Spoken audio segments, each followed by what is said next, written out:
अस्सलामुअलैकुम dear students, welcome to Punjab technical and science academy.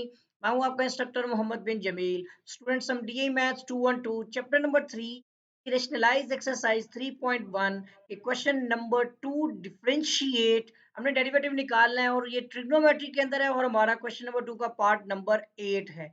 इससे पहले हमने पार्ट नंबर 6 किया था पिछले लेक्चर में और इसमें आपका पार्ट नंबर 7 जो है वो शामिल नहीं है और अब हम इसका पार्ट नंबर 8 कर रहे हैं और इस सेकंड क्वेश्चन के अंदर जो है सिर्फ पार्ट नंबर 8 करना है और पार्ट नंबर 9 और 10 भी आपका जो है वो इंक्लूड नहीं है। यानी फर्स्ट पार्ट, 6 पार्ट और पार्ट नंबर 8, ये तीन पार्ट ही आपके सेकंड क्वेश्चन में और फर्स्ट क्वेश्चन भी आपका शामिल नहीं है। सारे के सारे पार्ट जो है अब हम इसको डिस्कस कर लेते हैं। देखिए, इसमें सबसे पहले मैं आपको बता दूं, अपने इसको लेट करना है डिपेंडेबल वेरिएबल y के साथ।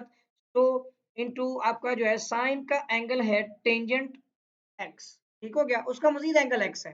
तो यहाँ पर जो फॉर्मूलाज असाइन होंगे वो मैं पहले आपको बता देता हूँ। पहले हम डेरिवेटिव लगा लेते हैं। सो डिफरेंशिएशन विद रिस्पेक्ट टू हमारा इंडिपेंडेंट वेरिएबल जो है वो x है ऑन बोथ साइड, क्योंकि बेसिकली हमने तो डेरिवेटिव निकालने। सो d divide by D x into ये आ जाएगा y लेफ्ट साइड पर। इसी तरह d divide by D x into x जो आपका यहाँ पे आ जाएगा साइन का एंगल टेंजेंट एंगल x। ठीक है, अब यहाँ पे क्या करेंगे हम, देखें दो फार्मूलाज हैं। पहले तो आपको साइन के एंगल का फार्मूला मैं लिख देता हूँ। मैंने पिछले आपको लेक्चर में भी बताया था, फर्स्ट लेक्चर तो चैप्टर 3 का जो पहला लेक्चर था, तो उसमें आपने देखा था कि जब हम डेरिवेटिव लेते हैं साइन के एंगल का तो इसका डेरिवेटिव होता है कॉस एंगल और नेक्स्ट एंगल x का डेरिवेटिव जो कि हो जाता है 1। तो इसका तो आपका हो गया cos x और इसका एंगल 1, x का सॉरी डेरिवेटिव 1 हो गया तो आपका इसका जो डेरिवेटिव है वो cos x आ जाएगा। अब एक तो ये काम हो गया, अब इतना कर लेते हैं।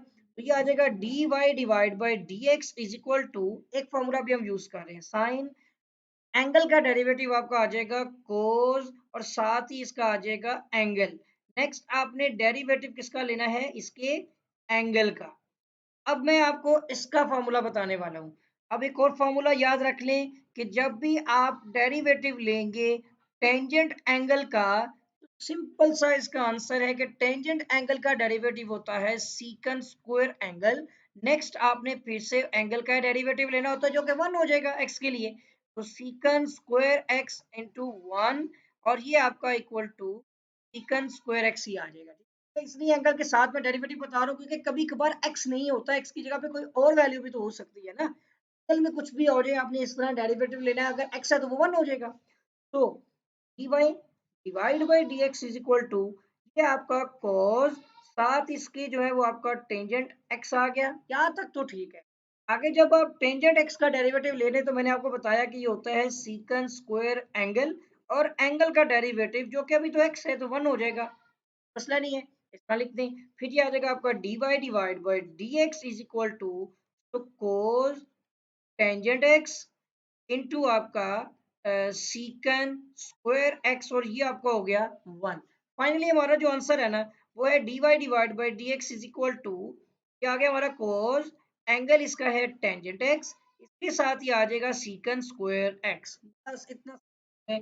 अगर आप दो फार्मूलाज जो मैंने आपको बताए हैं ना, एक आपने याद कर लेना है कि साइन एंगल का डेरिवेटिव क्या होता है और एक आपने याद कर लेना है कि टेंजेंट एंगल का डेरिवेटिव क्या होता है, तो आप इसके क्वेश्चन को इजीली जो है वो सोल्व कर सकते हैं। तो हम कर रहे थे 3.1 के सेकंड क्वेश्चन का पार्ट नंबर 8। तो पार्ट 8 का जो आंसर है वो cos angle tangent x into secant square x है। यही आंसर है हमारा। आई होप के स्टूडेंट आपको ये क्वेश्चन समझ आ गया होगा। ये पार्ट जो हम कर रहे थे सेकंड क्वेश्चन का और लास्ट पार्ट है पार्ट नंबर 8। इसके अलावा कोई पार्ट नहीं आपने करना, पार्ट 1, 6 और 8, सिर्फ ये तीन पार्ट थे और आई होप कि आपको समझ भी आए होंगे। और इसके साथ ही अगर आपने अभी तक मेरे चैनल को सब्सक्राइब नहीं किया है तो चैनल को है वो आप सब्सक्राइब भी कर लें, साथ ही बेल आइकन पर क्लिक भी कर दें, वीडियो को लाइक कर दें, शेयर कर दें। कोई क्वेश्चन क्यूरी वगैरह हो तो कमेंट कीजिएगा। प्लेलिस्ट में आपको सारे क्वेश्चन अरेंज किए हुए मिल जाएंगे, वो क्वेश्चन जो रेशनलाइज एक्सरसाइज के अकॉर्डिंग है और जो पेपर सेटिंग के मुताबिक, मतलब जिसके अंदर से पेपर आपका जो है वो तैयार किया जाएगा। और इसके लिए अच्छी तरह से इन प्लेस के ये क्वेश्चन जो है वो अच्छी तरह से तैयार कर लें और सिर्फ इस दफा आप शॉर्ट क्वेश्चन के लिए बुक के जो वेबसाइट के शॉर्ट क्वेश्चन पर इन्हें नहीं कर सकते। अब आपको इसकी एक्सरसाइज जो रेशनलाइज्ड है वो भी करनी होगी। तो अच्छी तरह से पेपर की तैयारी कीजिएगा और कोई भी इश्यूज़ वगैरह, मसला वगैरह हो तो कमेंट कीजिएगा। आपके साथ फिर मुलाकात होगी, दुआओं में याद रखिएगा। अल्लाह हाफ़िज़।